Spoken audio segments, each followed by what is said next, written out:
was the beautiful prelude in F major number 7 from Rachmaninoff's Opus 32 Preludes.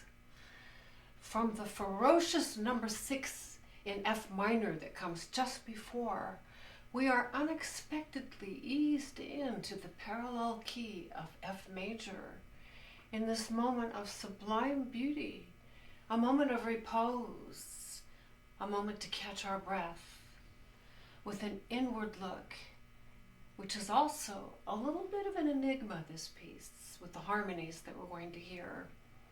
It's nestled in between two stormy bookends, number 6 and number 8, with all the agitato, and we need this moment in the piece for personal introspection and inquiry.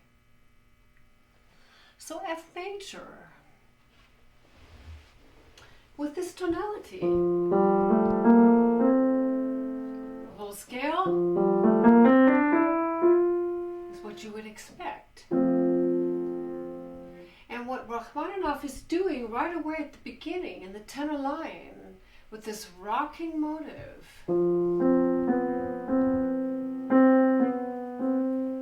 this is F is the tonic, C is the dominant, and the B natural is a raised 4th scale degree. Becomes almost sounds modal, doesn't it? And then the next measure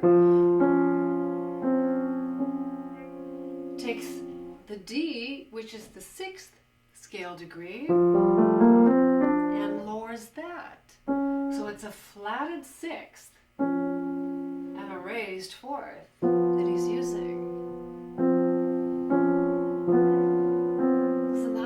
Circling around the C, which we saw him doing exactly those 3 notes of half steps in the previous prelude number 6. Isn't that interesting?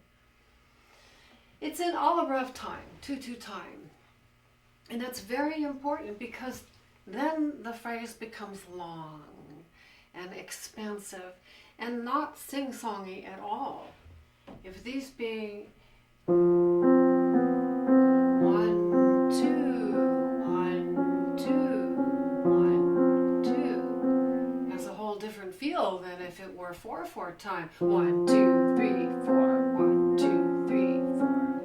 It automatically makes a longer phrase in our listening and our projection. The soprano, this is 4-part harmony. And in the very beginning, we have a duet between the soprano and the tenor.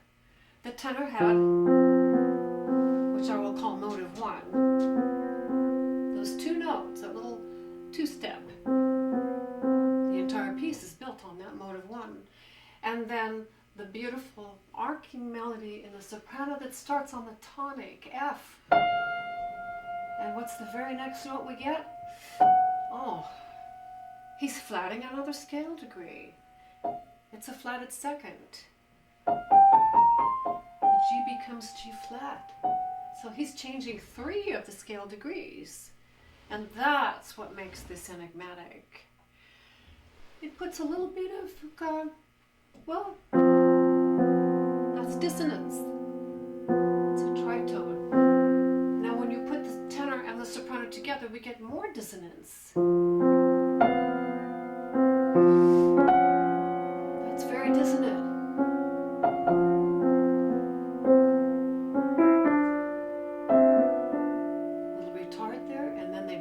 On the dominant C, bass and soprano, and the tenor finishes. Another little 2-step here, isn't that pretty? And F. The third part is shared between the 2 hands. It's an inner part of alto.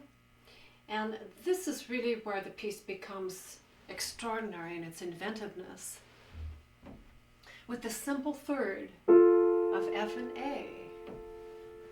He's taking 2 of them in the right hand, as quiet and clear with the portato. It's like yada, yada, like that. And the hand also does it. So the hands are trading off.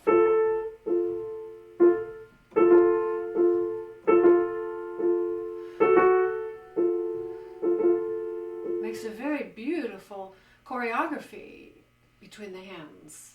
But it's further complicated because in both of the hands have to sustain the duet part that we already saw. Well, they grab these, so it creates this beautiful rocking motion, technically.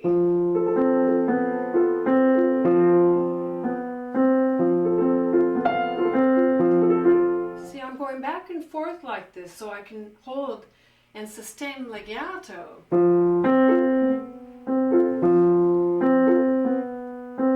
See, I'm not letting go. And you can only achieve this with this swinging of a pendulum back and forth. It's almost like pole vaulting. A lot of high fingers like this. And then with the right hand, see how quiet that was? That's the thing. That's what makes this technically so challenging, is the control of the inner voices here, and what makes it so beautiful. Take a breath. Just put everybody together.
Brings us down with a parallel duet.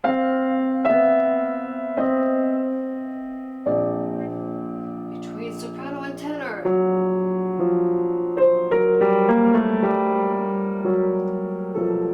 And resolves on the dominant.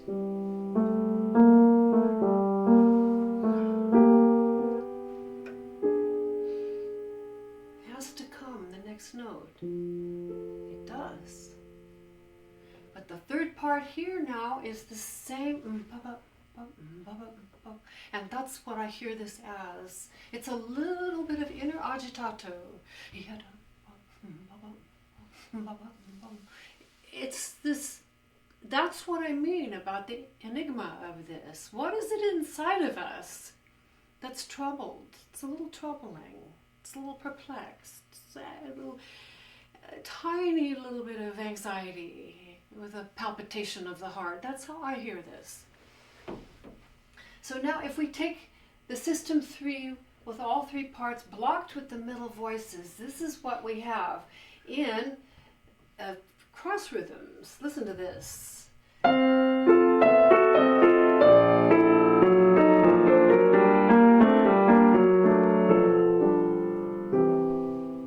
And as written, here we have the now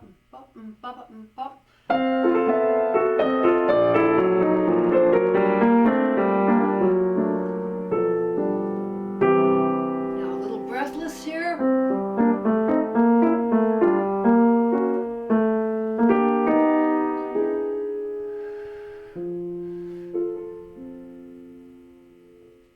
And that's all of your page 1.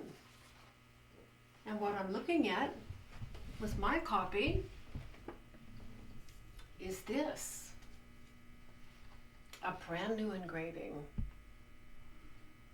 that I made up. I made it up. I took, because of the digital age now, I was able to re-engrave using public domain music, which this is. on the 11 inches by 17 inches wide horizontal format. A brand new engraving has never been done this way before, ever, because I invented it out of necessity for myself, for better understanding of the piece, more thorough learning, and more thorough memorization. And what I have found in the process of doing this has been extraordinary, of how I'm able to lay out the sections of the piece that it is. Our opening System 1 here, System 2, and System 3. Now this is highly marked up for the lesson. Your version, in the working copy of 3 pages, is black and white like this. Absolutely so clean, so much open space. It's very restful on the eyes. I love looking at this. Let's put that one back and come back to mine. And you can get this. You do get colors too on another form from my website sallychristianmusic.com as digital downloads. You can get the 3-page working copy. There's your page 1. Now let's take another look at this third system. Notice I had 6 measures here, System 1, 5 measures here. We had the big range of the high C for the soprano and the low F for the bass. That's a big distance, isn't it? F's all over the place. That second system had this F in measure 7, measure 9 with this F, and back to this, and finally to here. And then the third system gets this note. Beautiful. That's the subdominant, the 4th scale degree in the regular B flat we're expecting in F major. And then goes up the octave, and then sneaks in the B natural and the C. Very beautiful, these lines. Let's try that one more time, how this opens up here. It bears repeating because we're going to go into the development section. Let's play this one last time. Here's our motive 1 in the tenor. And here with the soprano in the tenor, we have an 11th, an 11th, and a 10th. And then a huge 10th.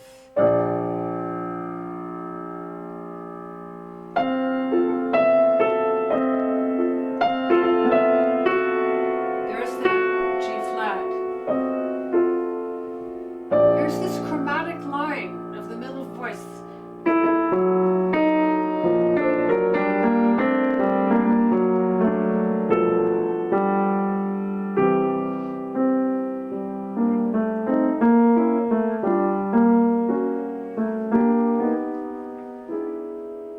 Eases off, just like that. Retard, pianissimo, and then we start again with our page 2, just like the beginning.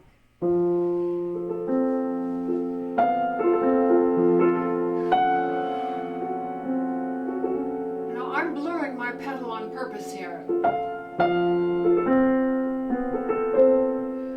And I'm trying to get a balance using terrace dynamics of identifying my 3 voices or 4 voices, and which one do I want to be the loudest. Well, in this case, I want the soprano with the cry up to the half step G flat. And then I want my tenor with motive 1.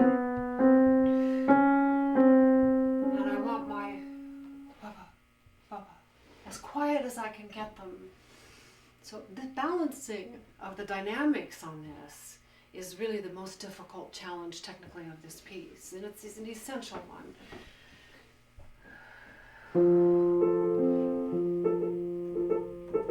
I do a little tiny bit of this dribbling technique. I call it the basketball technique, when you just barely stroke the keys, tap them, very soft. Your fingers have to be so soft in order to get the repetition and the pianissimo. This is not easy to do.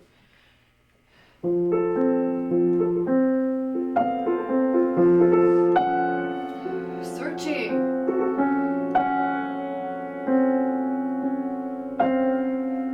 Dissonant.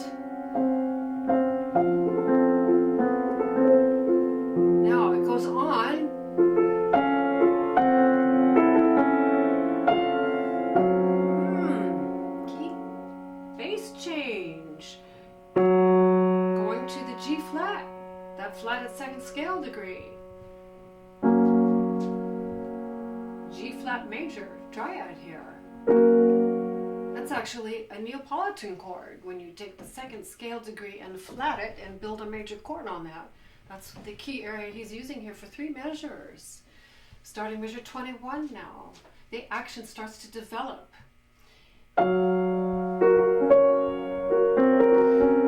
Reach up to the big flat soprano.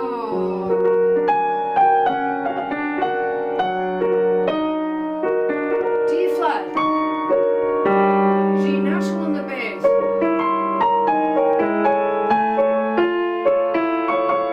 F.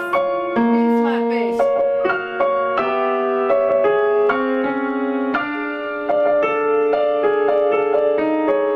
G flat. And then it comes down.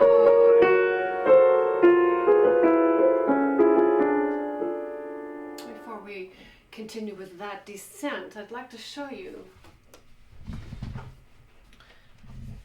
my favorite part of the chart package, the satellite view. And this is printed on the vertical axis of the 11 by 17 on 2 pages.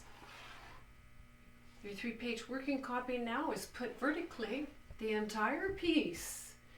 And I've marked this in the color voices, 4 colors, pink for soprano, yellow for alto, turquoise for tenor, and green for bass.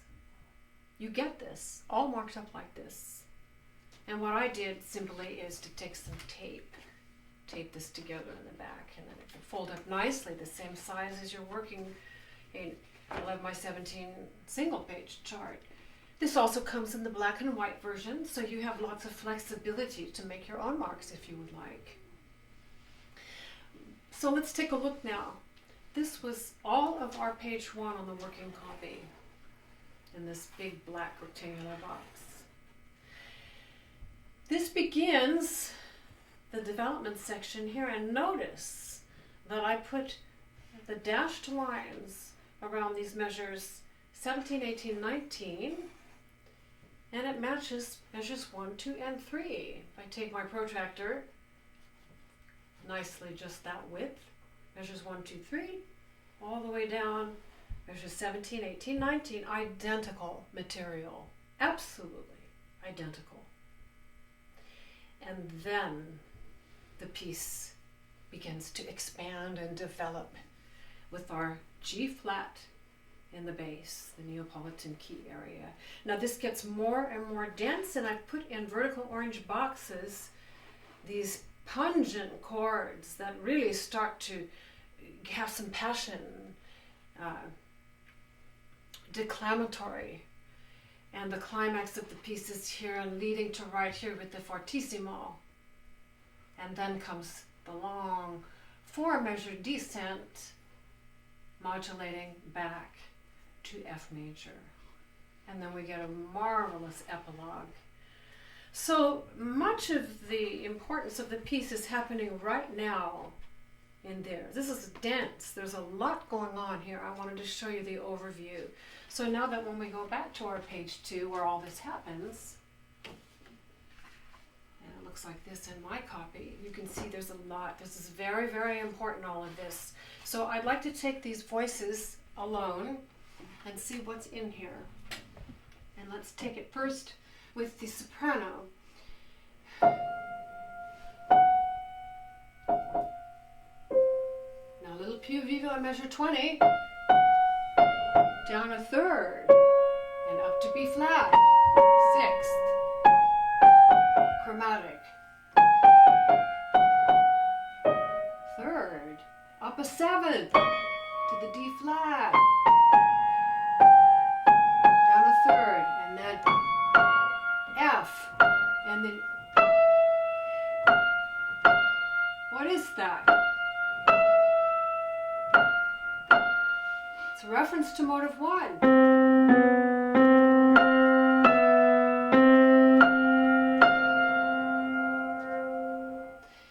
The tenor, starting in measure 20. Let's put it also, so you can hear the rocking motion and how this develops as a pair between the bass and the tenor. And then to the G flat, measure 21. Up a half step to the D natural. Still our motive 1. Another half step up to E flat. Now the bass moves up a half step to G natural. Another half step up for the tenor. Now together.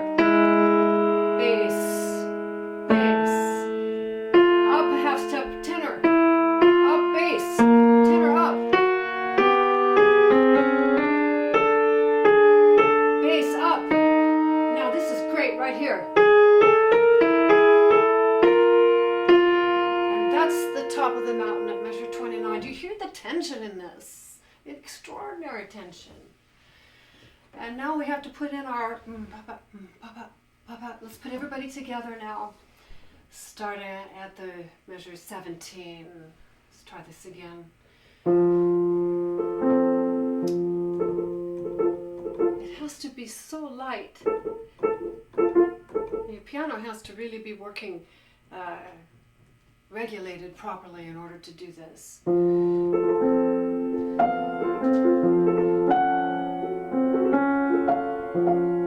Searching.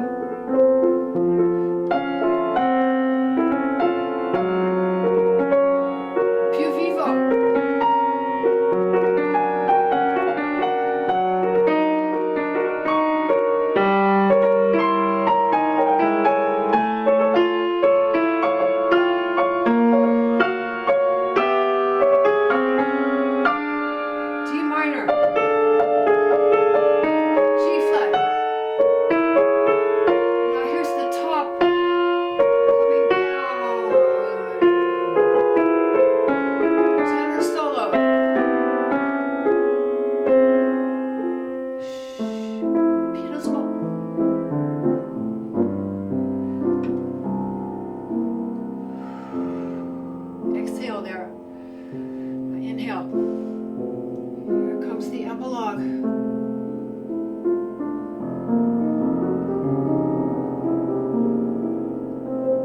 Purposely playing like from another world, for the dream here, because to me this is the magic cauldron happening. That's what I say to myself here. This is page 3. It's some of the most beautiful thing ever written. 4 measures, 4 measures, and your final coda conclusion. Now what does he do with these? That's what I mean about this engraving. I can get this entire phrase, which is one idea, and so is this second one. Now let's see just the beauty that is in here. We're back to F. This is another pedal point. There's our opening motive 1, isn't it? But done.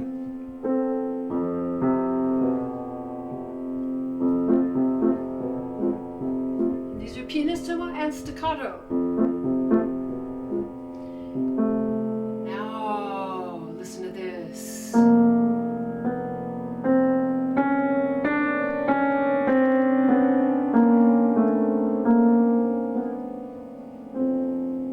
That's the quarter note melody.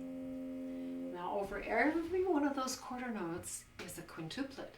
He's giving us a new rhythm now instead of ba-ba, ba, ba-ba, ba. This is metamorphosized into quintuplets. It's rhapsodic. And listen to these gorgeous clusters, and it's between the hands. It's shared.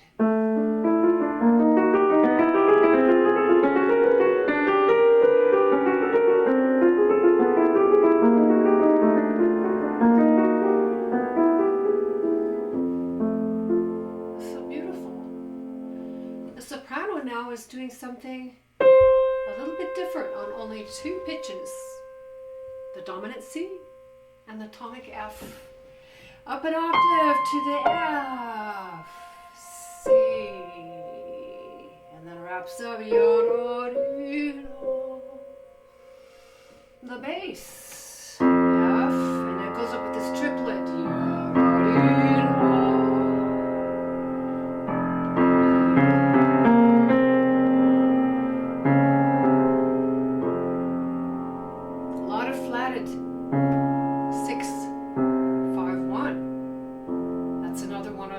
Rachmaninoff's favorite motives, which really came from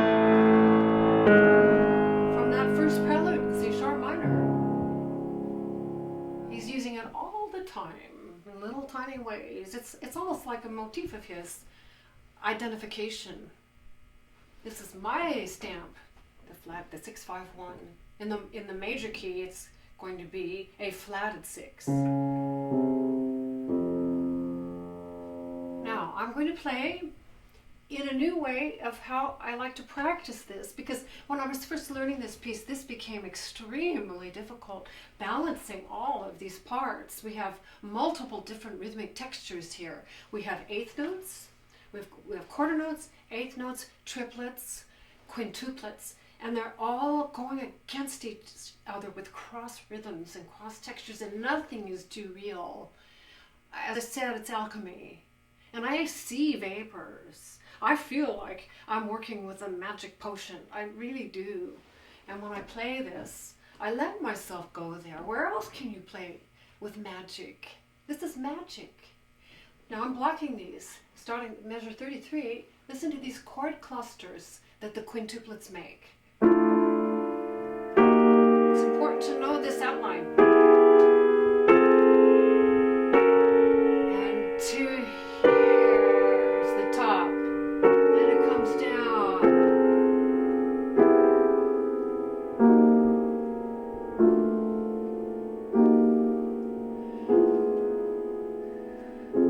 Is that gorgeous? I did that a lot. Then when you put it together,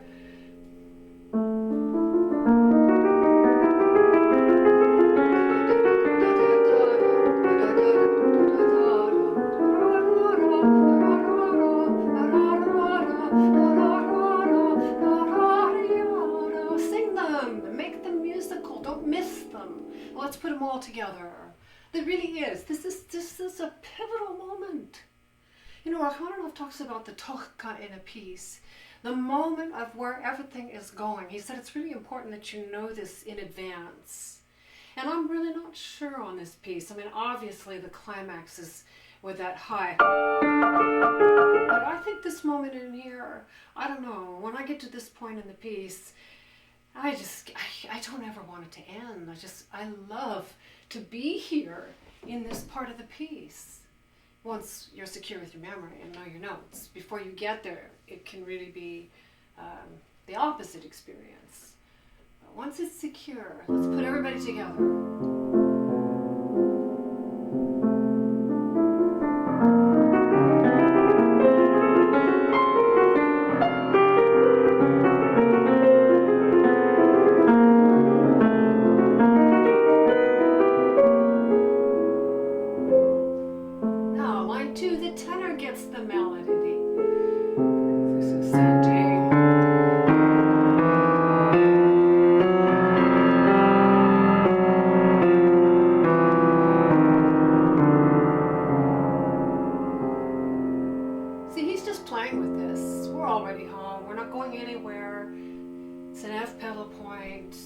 Soprano has the descant. This time it starts dominant on the F up to F, C, F. It's like a horn call. And then now we're going to put everybody to. Oh no, let's block this part too. I'm looking right here. Oh, it's just so beautiful.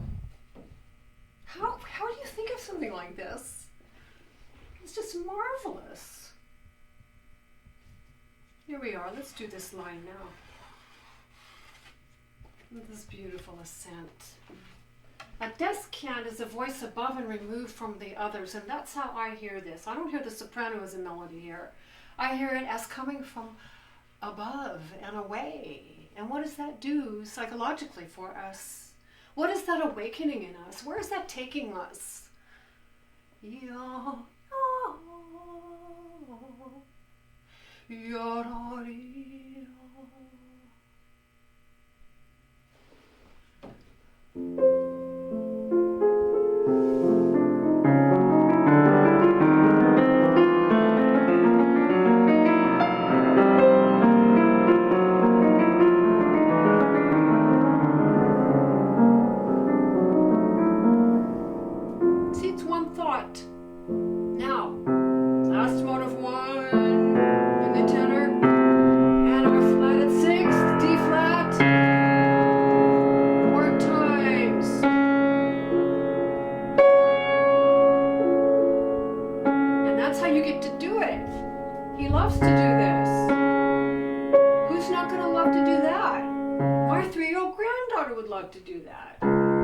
Let's find all the D flats and love them. And what does the soprano do here? Measure 41 Lakota.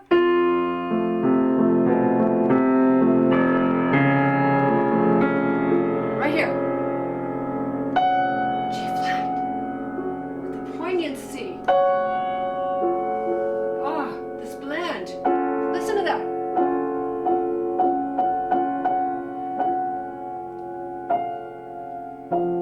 Then we resolve.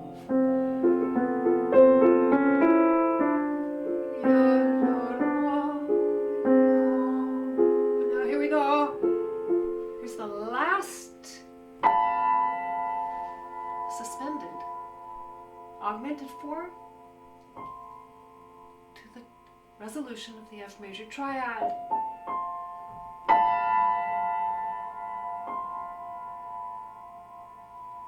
Beautiful, with the crossed hands. He hands G major, number 5, same idea. This is beautiful, the extremes here of the keyboard. And what does it leave you with? That suspended augmented fourth there. Resolving, pianissimo, with 2 fermatas at the end. Holding, holding. Don't let go of this magic moment of being, you're being suspended here. In this long, long set, I don't ever want this moment to leave. I'm hanging on to it and cherishing this moment of stillness, of wistfulness, of nostalgic, and above all, inner peace. That's what this piece brings to me, is inner peace and stillness. And you know, Rachmaninoff was a melancholy. He was always a little bit sad, a little bit suppressed, a little bit depressed.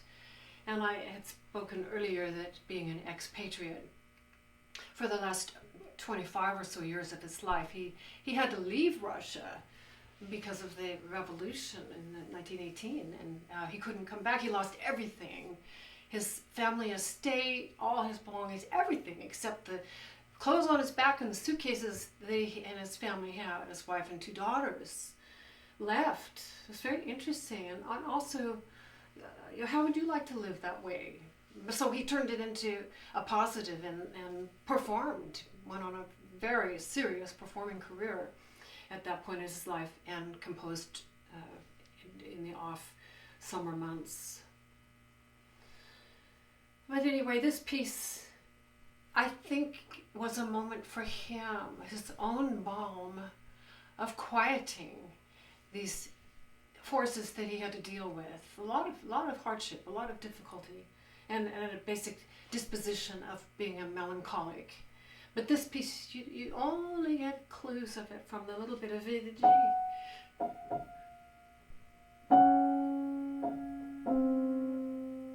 Just a hint of it. But deep down, under all, is a stillness, a peace that defies understanding. And that peace and centeredness within is available for you, for me, for all of us. And through this great, great art, we can have this whenever we want. If you're feeling melancholy, you're feeling upset, confused, you don't know what to do, go to a piece like this. And you will find such comfort and calming.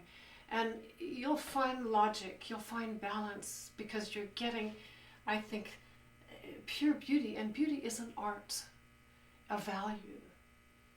And that's what this piece offers. I hope this has been helpful for you. I've loved sharing this F major Prelude number 7 with you. I hope you play it.